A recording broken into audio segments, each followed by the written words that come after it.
Yeah, my name is Dave Richards. I'm currently the captain for Riverstone. I'm 43 years of age and I live out at Wilberforce. Started back in 2009.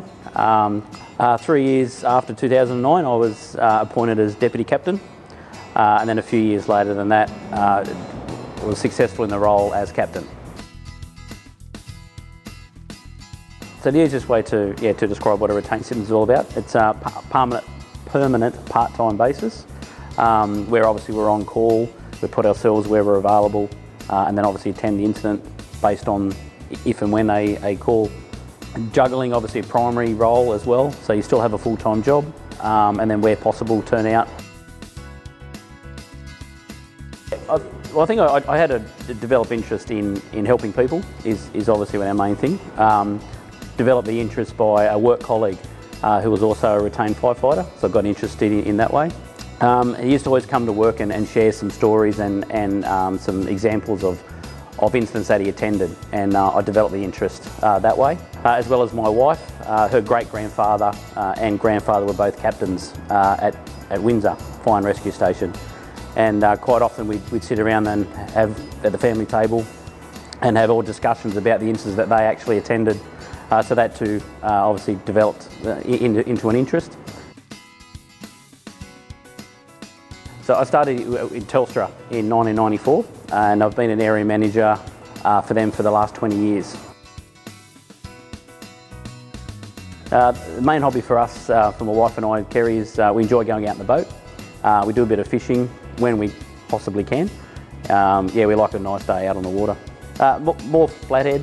We like going around the Barrow Waters, Brooklyn area, and wherever we can catch. Yeah, it's a great day for us.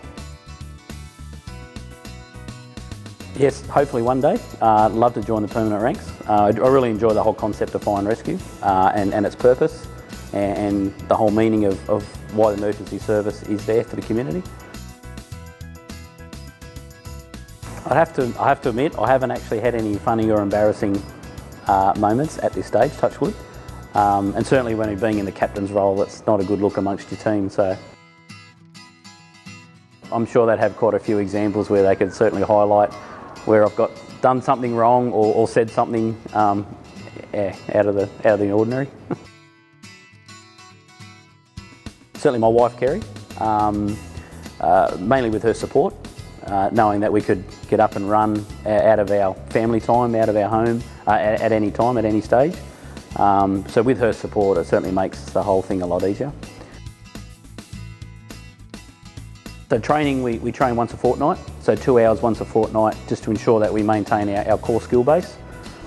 And then we may have any other ad hoc training come through, any sort of formalised training that may develop.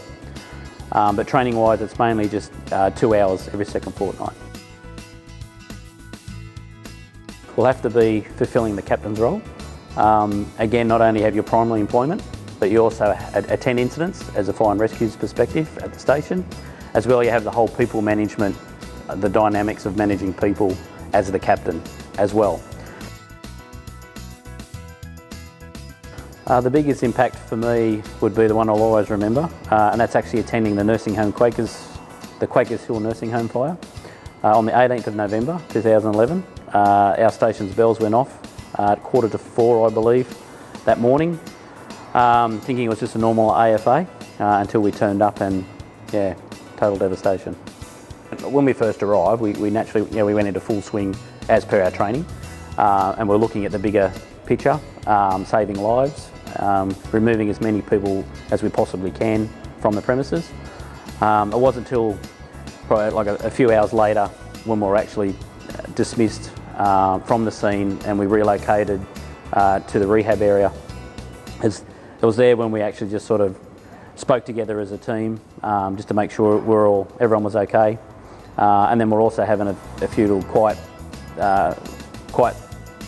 moments to ourselves, and just sort of generate our thoughts and basically just process all what actually occurred. Well, to be honest with you, it actually put the wind in our sails. Again, thinking we're just responding to a normal AFA, or a possibility of a fire but at a small nature, not realising that when we arrived it was fully involved. Again, having a great team with us at Riverstone, yeah, we all banded together and supported each other through the process.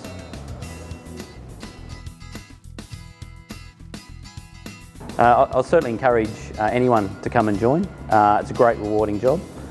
Doing it permanently part-time is another great way of sharing the dynamics in your life. Great way to connect with the community. It's very rewarding and empowering. The three words that best describe it is rewarding, certainly empowering, and then the other one would have to be probably very motivating.